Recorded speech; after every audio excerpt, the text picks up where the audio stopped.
काम एक तरफ, कैग की रिपोर्ट पेश करो, एक के बाद एक पेश करो, ये बताओ अब जनता ने वोट तो दे ही दिया आपको, फिर क्या एक के बाद एक पेश करने की जरूरत क्या है? भारत की संवैधानिक व्यवस्था में सरकारों के खर्चों के ऊपर एक न्यूट्रल ढंग से उसका ऑडिट करने की व्यवस्था की गई है और उसे ही सीएजी कहते हैं, कॉम्प्ट्रोलर एंड ऑडिटर जनरल। और वो रिपोर्ट सरकारों का दायित्व है कि वो समय समय पर जैसे जैसे वो रिपोर्ट आती जाए वो सदन के पटल पर रखती जाए।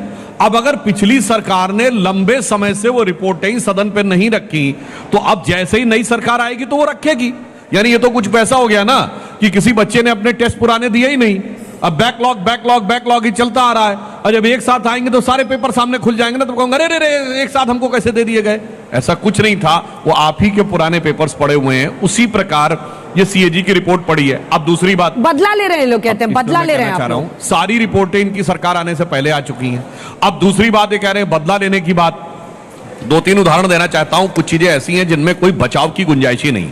जैसे मोहल्ला क्लिनिक की रिपोर्ट में आया कि 70% जो उसमें लोगों का डायग्नोसिस और प्लस मतलब किसी को देखा और उसके बाद उसके बारे में निर्णय लिया और दवा भी दे दिए, 1 मिनट के अंदर हो गया, जो व्यवहारिक दृष्टि से असंभव है। मुझे वो एग्जैक्ट डेट नहीं याद है, मैंने खुद प्रेस कॉन्फ्रेंस की थी, वो डेट भी उसमें मेंशन थी। एक डेट ऐसी थी जिसमें एक मोहल्ला क्लिनिक में एक दिन में 539 लोगों को क्लियर किया गया। मोहल्ला क्लिनिक चलती है सुबह 9 बजे से लेकर 1 बजे तक, यानी 4 घंटे। 4 घंटे में 240 मिनट होते हैं। अगर 240 मिनट में 539 लोगों कर दिया गया, इसका मतलब 20 सेकंड के अंदर व्यक्ति को देख भी लिया, डायग्नोज भी कर दिया, दवा भी लिख दी, दवा दे भी दी, जो कि मतलब असंभव है। दूसरा उदाहरण देना चाहता हूं, दिल्ली फाइनेंशियल सर्विसेज रूल एक कहता है 2019 कि अगर कोई भी खर्चा 10 करोड़ रुपए की सीमा को टच करेगा तो वो कैबिनेट के अप्रूवल के लिए जाएगा। अब जो इनके शीश महल में जो कंस्ट्रक्शन हुआ, ईमानदारी ये कहती है सरकारी प्रोसेस कि अगर किसी भी मकान का कंस्ट्रक्शन हुआ तो एक ही बार में पूरा बजट पास होना चाहिए, मगर वो बजट टुकड़ों में कराया गया। 9.5 करोड़, 9 करोड़, 9.25 करोड़, 9.25 करोड़, और एक बिल तो ऐसा है जो 9 करोड़ 99 लाख। मतलब अब ये बात जब ऑडिट उठाएगा कि आपने 10-10 करोड़ के खाते में क्यों किया हुआ है, तो जवाब देते नहीं बनेगा। इसलिए जो कह रहे हैं ना हमारे बारे में, हकीकत ये है कि कैग के बैग से क्या निकल के आने वाला है, ये उनको ऐसे हालात दिखा रहा। पहले तो चुनाव हार गए, और जब कैग की रिपोर्ट देखते होंगे तो जानते हैं उनके दिल से क्या आवाज आती होगी, कभी खुद पे कभी हालात पे रोना आया। और जो कैग की रिपोर्ट निकली तो हर एक बात पे रोना आया, हर एक बात पर रोना आया। क्या डिफ्लेक्ट करने के लिए आप लोग कई मुद्दे उठा रहे हैं। अब देखिए ना, कैग रिपोर्ट सामने आई है तो जनता भी जाने कि केंद्र की तरफ से दिए हुए 200 करोड़ रुपए आपने कोविड के दौरान खर्च ही नहीं किए साहब। आपने कहा 32,000 बेड बनाएंगे, आपने 1357 बेड बनाए। मोहल्ला क्लिनिक पर अभी रिपोर्ट मंडे को आने वाली है, उसके बारे में जानकारी है। 21 मोहल्ला क्लिनिकों में शौचालय नहीं है, 15 क्लिनिक्स में बिजली बैकअप नहीं है, 6 क्लिनिक्स में डॉक्टर के लिए टेबल नहीं है, और आप मोहल्ला क्लिनिक पर अपनी पीठ थपथपाते रहे। तो सब सामने आ रहा है। ऋतुराज जी, हाँ देखिए, सीएजी रिपोर्ट एक जो है सो 2-3 दिन पहले इन्होंने टेबल किया और सबके सामने ये बात आ गई कि किस तरीके से सीएजी रिपोर्ट में 8 चैप्टर में से 7 चैप्टर ऐसा था जो पुराने एक्साइज पॉलिसी की बात कर रहा था। उसमें कहा गया कि 2000 करोड़ का डेफिसिट हुआ, मतलब 2000 करोड़ का फाइनेंशियल डेफिसिट जो कि राजस्व आ सकता था वो नहीं आया। हाँ। लेकिन ये नहीं आपने कभी भी कहा होगा कि पहले पॉलिसी से 4000 करोड़ मिल रहा था तो 6000 करोड़ मिला, यानी कि 2000 करोड़ एक्स्ट्रा मिला, और 2000 करोड़ कम मिला क्योंकि उसको ठीक से इंप्लीमेंट नहीं किया गया। क्योंकि दिल्ली के अंदर में एक्साइज पॉलिसी ठीक से इंप्लीमेंट इसलिए नहीं हुआ क्योंकि उसमें एलजी घुस चुके थे, सीबीआई घुस चुकी थी और ईडी घुस चुकी थी। उस पर जो है सो एफआईआर हो चुका था, जांच शुरू हो गए थे, और 35 में से केवल 20 टेंडर हो पाया। सेम एक्साइज पॉलिसी पंजाब में लागू करते हैं और वहां पर में 65% का राजस्व वृद्धि हो जाती है मात्र 3 सालों में। तो ये इस बात का प्रमाण है। दूसरी चीज मैं उसी पे आ रहा हूँ। इतना अच्छा था तो कैग रिपोर्ट दबा के क्यों बैठे थे? मैं आ तो रहा हूँ। अरे जब आपके हक में था, सामने रखते जनता के। देखिए एक चीज बताइए, डंके की चोट पे रखते। सीएजी देश भर में सभी सरकारों के अकाउंट्स का लेखा जोखा करती है। हाँ। सभी राज्यों का करती है, केंद्र का भी करती है। सभी राज्यों में देखिए, मध्य प्रदेश को लेकर के क्या कहा गया, 450 करोड़ का घोटाला हो गया। उसके बाद Ayushman Bharat, Bharatmala project, Dwarka express way, Gujarat petroleum corporation के अंदर में, उत्तराखंड, हर जगह उत्तराखंड में हर जगह के बारे में कहा गया। सीएजी का काम है लेखा जोखा करना। और सरकार का काम है जनता के लिए पॉलिसी बनाना। हमने वही पॉलिसी, अगर पॉलिसी में कमी होती तो हम पंजाब में क्यों लागू करते, और पंजाब में लागू करके 3 साल में 65% लगभग 5,000 करोड़ की राजस्व वृद्धि हो गई।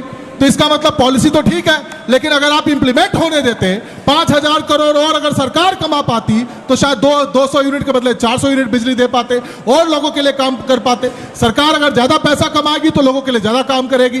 और दूसरी चीज जो ये बात करते हैं, जनता ने आपको चुना, 27 साल के बाद चुना, किस लिए चुना? आपने वादा किया महिलाओं को कि 2500 रुपया देंगे, 500 रुपया में सिलेंडर देंगे, कहा कि नहीं कहा? लेकिन जब से प्रधानमंत्री जी बोले 30 जनवरी को द्वारका की रैली में कि पहले ही कैबिनेट में 2500 रुपया पास होगा और 8 मार्च महिला दिवस पे सभी महिलाओं के अकाउंट में 2500 रुपया आ जाएगा, लेकिन क्योंकि दे नहीं पा रहे, नाच ना जाने आंगन टेढ़ा कर पा नहीं रहे, तो अब जो है सो इधर उधर की बात करके मुद्दे को डाइवर्ट करना चाहते हैं। आप सीएजी रिपोर्ट रखिए, हम लोग चर्चा करने को तैयार हैं, दूध का दूध पानी का पानी देश के सामने हो जाएगा, लेकिन आप इन सब चीजों के पीछे रह करके आप इस चीज से बच नहीं पाएंगे। आपको 2500 रुपया महिला दिवस तक देना पड़ेगा। 2500 का है, 2500 देने में नाच ना आवे आंगन टेढ़। थोड़ा सा जवाब दीजिए, उसके बाद से मैं जाऊंगी अभय जी के पास, जल्दी से। वैसे नाच तो ये नहीं रहे थे, मतलब जब सीएजी रिपोर्ट रखना आंगन में यानी विधानसभा में रखना आपका काम था, तो ना आप आंगन में आ रहे थे ना नाच रहे थे, और उसके बाद हमसे कह रहे हैं आंगन टेढ़ा, जबकि वो पूरा आंगन में तो भसट आपके थे भैया। वो कौन सा टेढ़ा था? गोल आंगन था, मगर वो भी आपके समझ में नहीं। आप मैं बताना चाहता हूं 2500 रुपया को लेकर के प्रधानमंत्री जी ने वादा किया था कि नहीं किया था? बिल्कुल। और मैं इनकी और क्या कहा था कि 8 तारीख को आएगा कि नहीं आएगा? 8 मार्च में कितना दिन रह गया? आज कितना तारीख है भाई बताइए?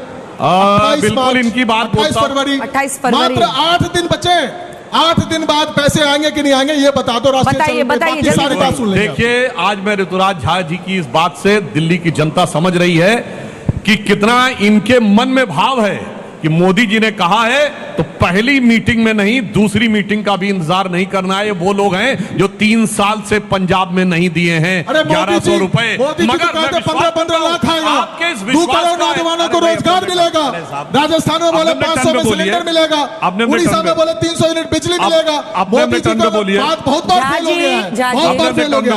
आप बताइए कि 8 मार्च को पैसा आएगा कि नहीं आएगा ये बताइए। अपने आपके इस एतबार का एहतराम करता हूं कि मोदी जी पे जितना विश्वास आम आदमी पार्टी को दिखाई पड़ रहा है, अगर ईमानदारी से सरकार में रहते हुए इतना विश्वास कर लिया होता तो ये दुर्गत नहीं होने पाती जो आज आपकी दिखाई पड़ रही है। इधर उधर की बात भी देना चाहता हूं। नहीं, इधर उधर की बात नहीं। फैक्ट ऐसे होते हैं।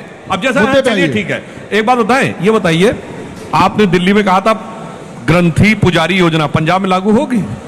मैं आपसे क्या कह रहा हूं, नहीं, वो चुनाव के साथ खत्म। जैसे 2022 के गुजरात चुनाव में इन्होंने कहा कि नोट पे गणेश लक्ष्मी जी होंगे, उसके बाद सन्नाटा हो जाता है। आपके इसी आज ये बताना पड़ेगा। सुधांशु जी, आप मेरे अच्छे मित्र हैं, वरिष्ठ हैं, बहुत आदर करता हूं मैं आपका।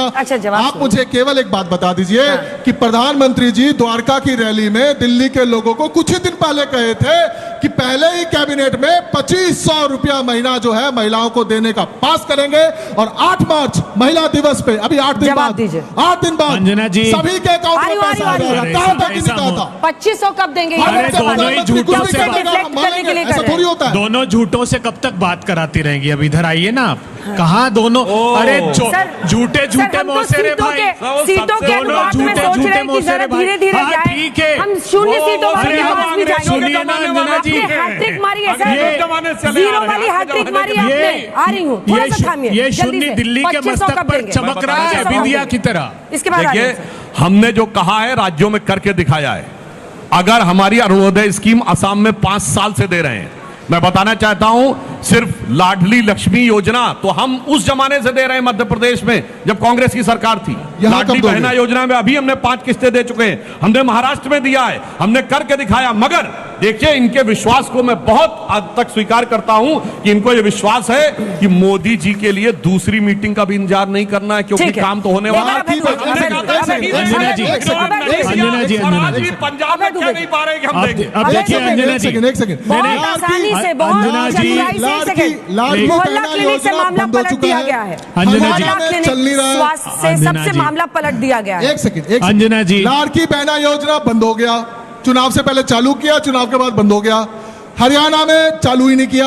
उसके बाद राजस्थान में कहे 500 में सिलेंडर देंगे, मैं बहनें इंतजार कर रही है, मिल नहीं रहा है। उड़ीसा में कहे 300 यूनिट बिजली देंगे, नहीं मिला। 2 करोड़ नौजवानों को नौकरी देंगे, लाख देंगे, नहीं मिला। अब महिलाओं को बोले 2500 रुपया। मुझे माइक हटाना पड़ेगा, लगातार भाषण थोड़ी देने आए। Please sir, please wait for your turn sir. बहुत हो गया सर, बहुत हो गया। अरे आपने तो रजिस्ट्री भी करा ली थी, महिलाओं के नाम रजिस्टर करा लिए थे, फिर भी जनता ने इन पर भरोसा किया, तो थोड़ा सा एक बार अपनी सबको बोलने तो दीजिएगा ना। अभय दुबे जी, मोहल्ला क्लिनिक, स्वास्थ्य, इससे मुद्दा बहुत आसानी से भटका दिया गया है, लेकिन आपकी तो किसी वादे पर जनता ने यकीन नहीं किया। आप क्या